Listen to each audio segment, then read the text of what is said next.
네, 우리 기도하심으로 피우다 시작하겠습니다. 하나님, 2021년도 이제 마지막 주를 시작합니다. 시작도 중요하지만 끝이 더 중요한 것들을 우리는 참 많이 느끼게 됩니다. 우리 시작이 어떻게 시작됐는지 모르겠지만 끝은 주님의 말씀 안에 끝나길 소망하고 주의 말씀으로 우리 2021년들을 해석하길 소망하고 또 다가올 2022년을 주의 말씀 안에서 소망하는 시간들이 되게 하여 주시옵소서. 감사합니다. 예수님의 이름으로 기도드립니다. 아멘. 네, 오늘 저희가 함께 살펴볼 말씀은 욥기 40장 욥기 40장 1절에서 5절까지 말씀입니다. 우리 함께 살펴보겠습니다. 여호와께서 또 욥에게 일러 말씀하시되 트집 잡는 자가 전능자와 다투겠느냐? 하나님을 탓하는 자는 대답할지니라. 욥이 여호와께 대답하여 이르되 보소서 나는 비쳐나오니 무엇이라 주께 대답하리이까? 손으로 내 입을 가릴 뿐이로소이다. 내가 한 번 말하였사온즉 다시는 더 대답하지 아니하겠나이다. 아멘. 네, 이제 하나님께서 욥에게 오셔서 폭풍 가운데 나타나셔서 욥을 향해 말씀으로 시작된 그 하나님의 초기 선언은 어제까지 살펴보았던 욥기 39장까지 계속되었습니다. 그리고 이제 40장부터는 하나님의 후기 선언이라고 우리가 분류하는 내용이고요. 그리고 오늘 본문은 그 초기 선언과 후기 선언의 전환부 같은 말씀인데요. 1절에 보면 여호와께서 또 욥에게 일러 말씀하시되 이렇게 시작하거든요. 사실 이미 39장에서부터 여태 하나님의 말씀하셨고 욥에게 말씀하셨다고요. 근데 굳이 또 여호와께서 또 욥에게 일러 말씀하시되라고 중간에 이렇게 짚고 넘어가는 표현을 통해서 이제 그 내용을 전환하는 이제 후기 내용으로 이제 후기 선언으로 그 내용이 전환된다. 이것을 이제 내용상 전환의 암시를 이제 뜻하는 부분이기도 하고 이제 그 말씀하시는 분과 그 대상을 다시 한번 명확하게 하시는 거죠. 욥은 이제 자신의 고난과 이 모든 의문과 시험 속에서도 하나님을 놓지 않았죠. 그래서 야고보서에서도 욥의 이러한 인내에 관해서 매우 긍정적으로 기록되어 있고 우리도 사실 이제 그렇게 살펴보았습니다. 하나님을 놓치지 않으려고 발버둥 쳤던 그의 비명에 관해서 우리가 이제 긍정적으로 계속 함께 살펴보았지만 그러나 그 비명은 분명히 하나님의 일하심을 이해할 수 없다는 불만들과 이해의 범주를 벗어나는 하나님의 주권과 통치하심에 대한 욥의 반문들로 가득 차 있었던 것 역시 사실인 것이죠. 그리고 하나님은 오늘 그러한 욥의 비명, 그러니까 하나님의 일하심을 이해할 수 없다는 불평과 그 하나님의 일하심에 대한 그 반문, 그 하나님이 일하시는 방법에 대한 그러한 어떤 의문들로 가득 차였던 이제 욥에 대한 하나님의 답변이신 것입니다. 그래서 이러한 욥에 대해서 하나님께서 욥을 이렇게 표현하고 계시는데 우리 2절 한번 살펴볼게요. 트집 잡는 자가 전능자와 다투겠느냐? 하나님을 탓하는 자는 대답할지니라. 이게 이제 개역 한글과 개역 개정에서 그때 여러 번 설명했지만 뭐 조사들이 좀 많이 바뀌거든요. 그리고 예전에 썼던 단어들을 요즘에 안 쓰는 단어들을 좀 많이 바꾸는 형식이 있는데 오늘 본문도 아예 조금 다른 뉘앙스로 번역돼 있고 또 여러 번역본들이 조금 달라요. 여기서 오늘 개역 개정에서 이제 트집 잡는 자, 뭐 하나님을 탓하는 자라고 표현되어 있는데 여기서 이제 여기서 트집 잡는 자라고 번역되어 있는 이소르라는 단어는 바로 잡는 자, 교정자, 책망하는 자라는 의미를 가지고 있어요. 그리고 하나님을 탓하는 자에 해당하는 이 단어는 그 단어의 원어를 살펴보면 결정하다, 판결하다 라는 의미를 가지고 있는 동사에서 파생되었거든요. 그러니까 지금 욥이 하나님을 어떻게, 하나님께서 욥에 대해서 뭐라고 얘기하냐면 욥을 너는 교정하는 자, 혹은 판단하는 자, 결정하는 자니까 대답해 봐라 이렇게 말하고 있는 거죠. 그러니까 욥은 지금 그가 고난 가운데 쏟아냈던 말들, 그가 물론 이제 그 고통 가운데 하나님을 놓지 않으려고 했던 비명인 것은 확실하고, 그가 그 놓지 않으려고 했던 그 비명을 지른 것에 대해서는 우리가 긍정적으로 평가할 수 있지만, 그러나 그가 쏟아냈던 그 말과 그 태도는 뭐였냐면 하나님을 교정하고 바로 잡겠다는, 마치 하나님을 판결하는 태도로 하나님 앞에 섰다는 것을 지금 하나님께서 지적하고 계시는 것입니다. 네가 비명 가운데 질렀고 했던 거 다 알겠는데, 근데 네가 했던 그 말 안에 어떠한 태도가 있어요? 그 불만 안에 뭐가 있는 거예요? 하나님을 교정하고 하나님을 바로 잡겠다는 태도가 있다는 거예요. 사실 우리가 하나님께 쏟아내는 불평들을 보면 그 안 깊은 곳에 무엇을 발견하게 되냐면 하나님이 잘못됐다는 거예요. 그러니까 하나님을 고치겠다는 태도가 있기 때문에 우리가 하나님께 그렇게 당당하게 불평을 쏟아낸다는 것입니다. 우리가 흔히 그 사수가 이제 새로 일 시작하는 신입사원 가르칠 때, 아니 왜 일을 이렇게 해? 이 말이 뭡니까? 그거 틀렸으니까 교정해 주겠다, 이런 뜻이잖아요. 근데 마치 우리가 이러한 태도로 하나님께도 말한다고요. 하나님 왜 이런 일이 생깁니까? 하나님 이 땅에 왜 이런 일이 벌어집니까? 하나님 왜 내 인생에 이런 일이 벌어져야만 합니까? 우리가 그걸 무심코 말한다고 생각하지만 그 안에는 이런 말들이 들어있는 거죠. 마치 하나님 왜 일을 이렇게 하세요? 하나님 잘못됐어요. 내가 교정하겠다.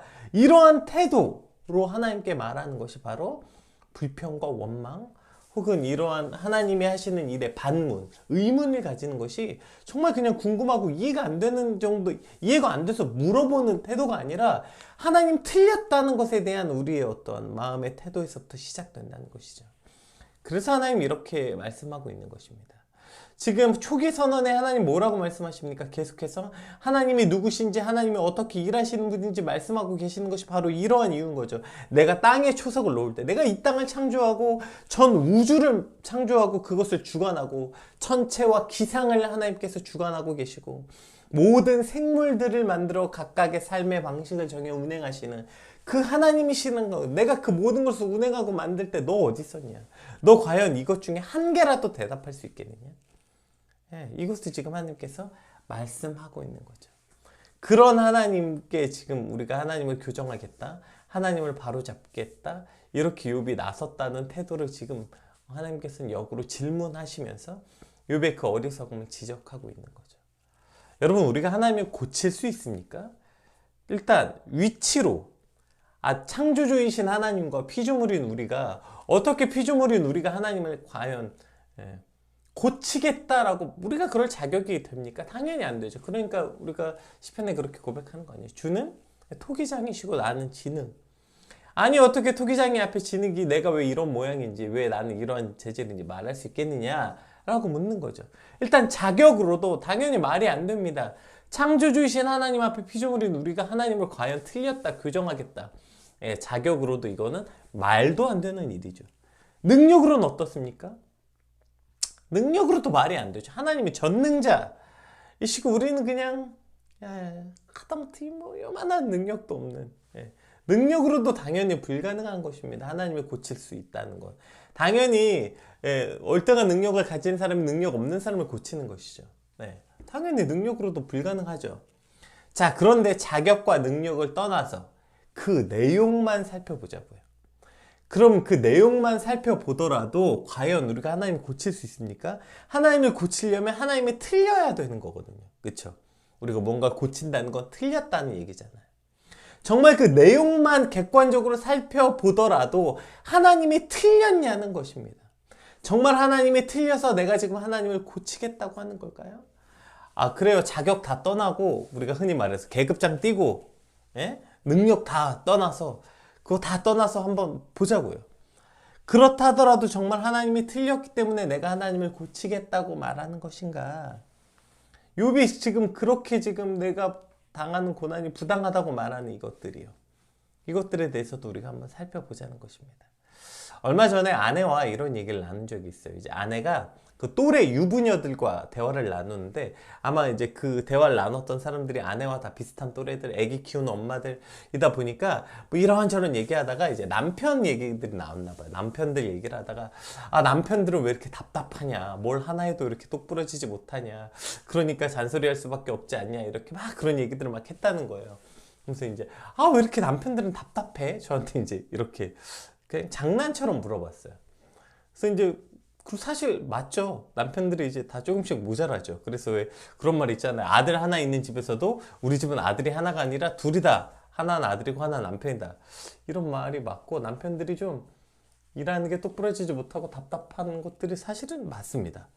근데 어쨌든 그런 이야기 하길래 이제 제가 웃으면서 근데 정말 남편이 뭔가 잘못해서 답답한 거 맞아? 제가 이렇게 물어봤어요.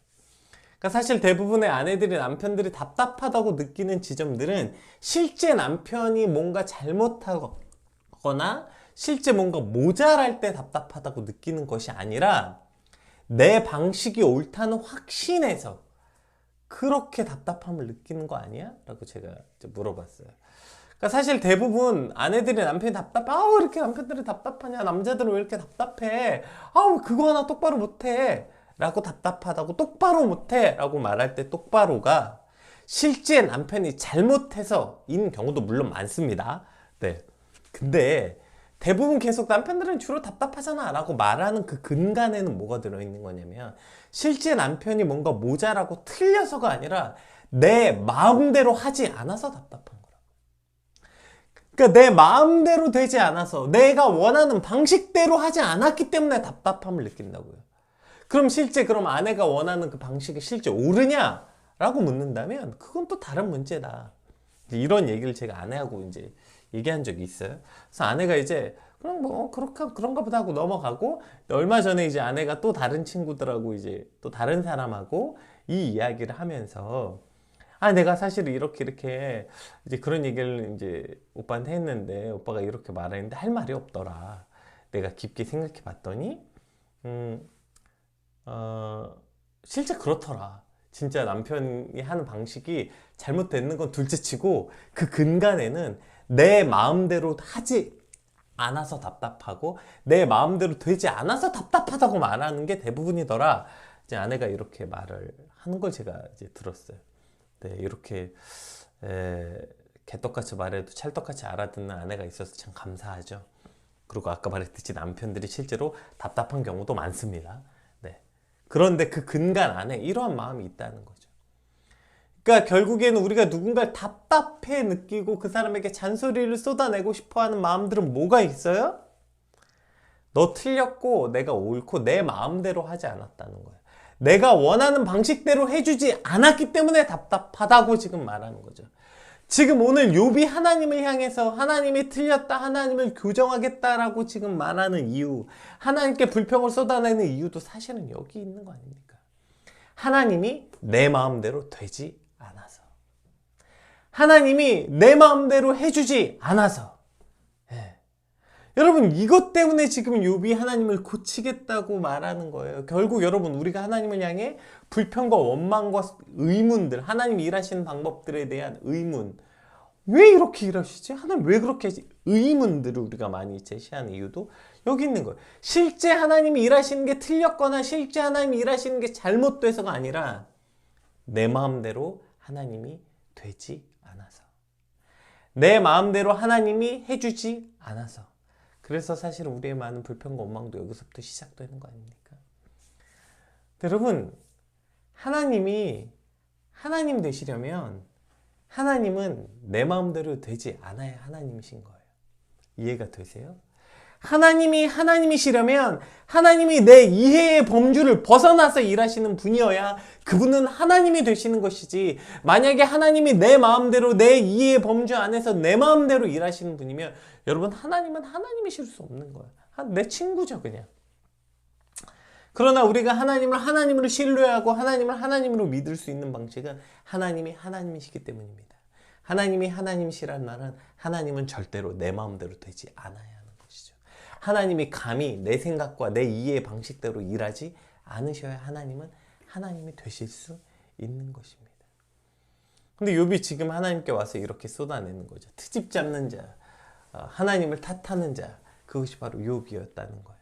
왜 하나님을 고치겠다고 그래요? 왜 하나님을 감히 내가 심판하는, 마치 내가 옳고 하나님이 틀렸다라고 말하는 건 실제로 하나님이 틀렸기 때문이 아니라 하나님이 내가 원하는 방식대로 일하시지 않기 때문이라는 것입니다.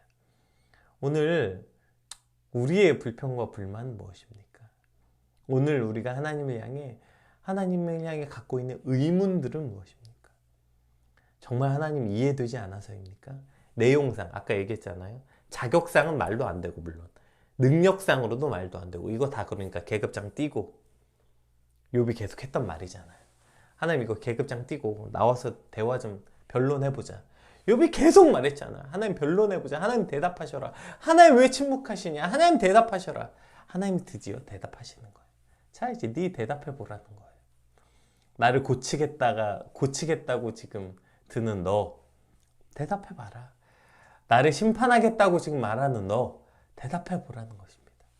그런데 그 안에 우리가 대답할 수 없는 것은 무엇입니까? 하나님이 틀려서 이렇게 말한 것이 아니라 하나님이 내 마음대로 해주지 않아서, 하나님이 내 마음대로 되지 않아서 사실은 하나님을 고치겠다 달려드는 우리의 모자람을 발견하게 되는 것입니다. 자, 욥이 뭐라고 대답합니까? 3절부터 한번 봅시다. 욥이 여호와께 대답하여 이르되 보소서 나는 비천하오니 무엇이라 주께 대답하리이까? 손으로 내 입을 가릴 뿐이로소이다. 내가 한 번 말할사온즉 다시는 더 대답하지 아니하겠나이다. 아멘. 욥은 이렇게밖에 대답할 수밖에 없는 거예요.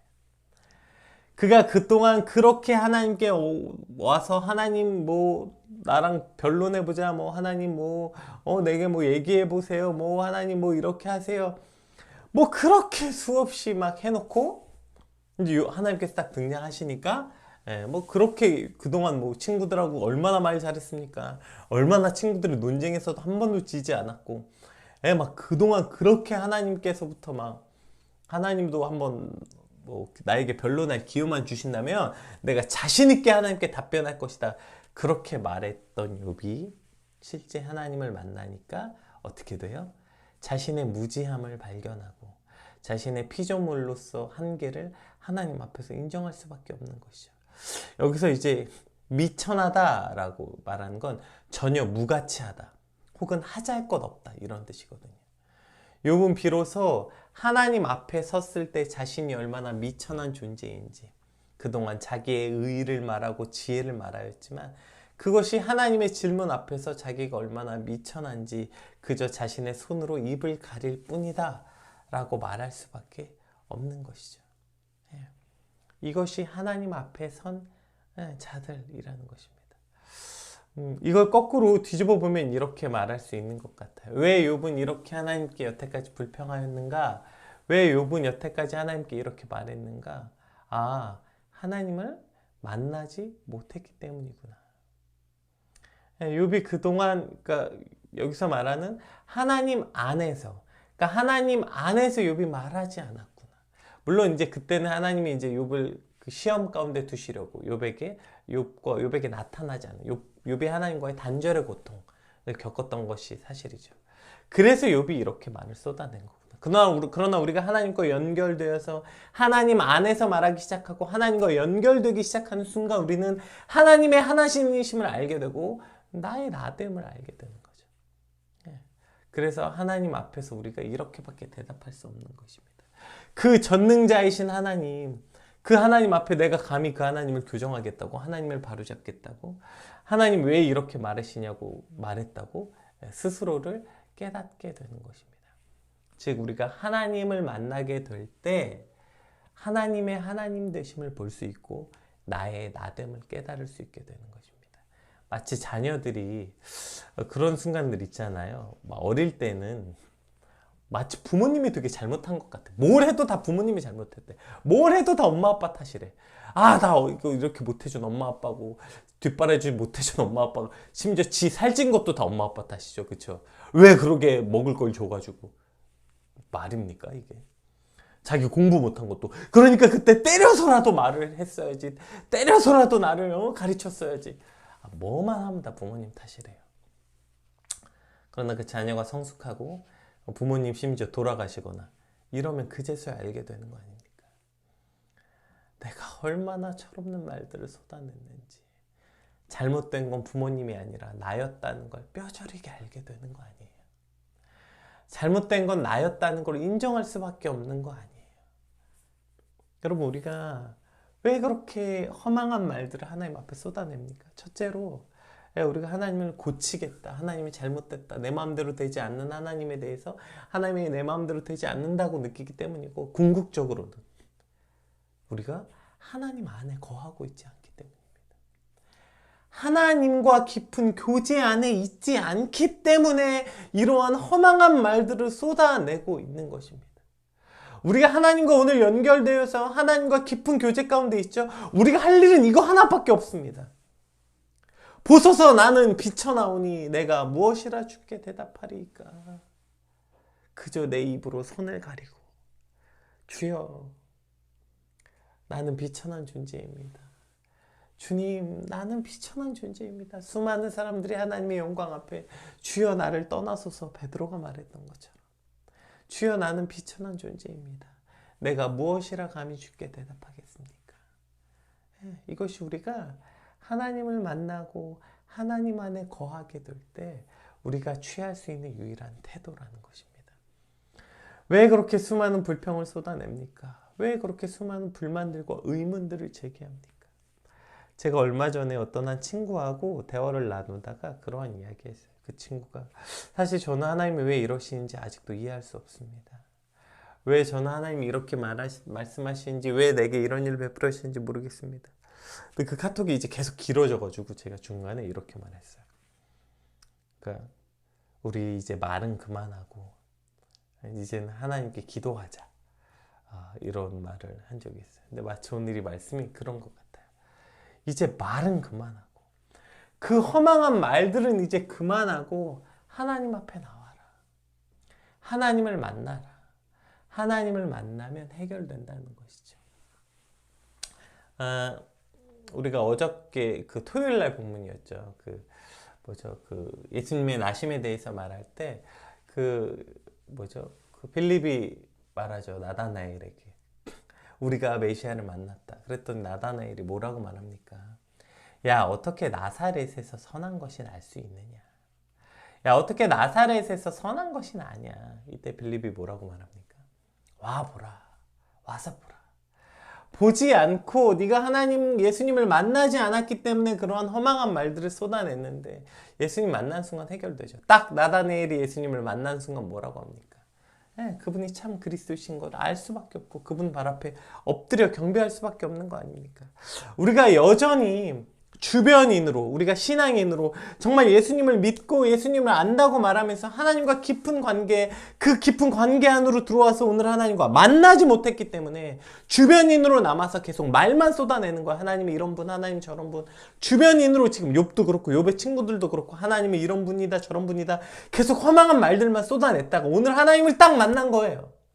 하나님 앞에 1대1로 딱 서게 된 거예요. 그랬더니 이렇게밖에 말할 수 없게 된 것 아닙니까? 오늘 우리가 해야 될 일들은요, 생각하고 말하는 게 아닙니다. 오늘 하나님 앞에 1대1로 서는 거예요.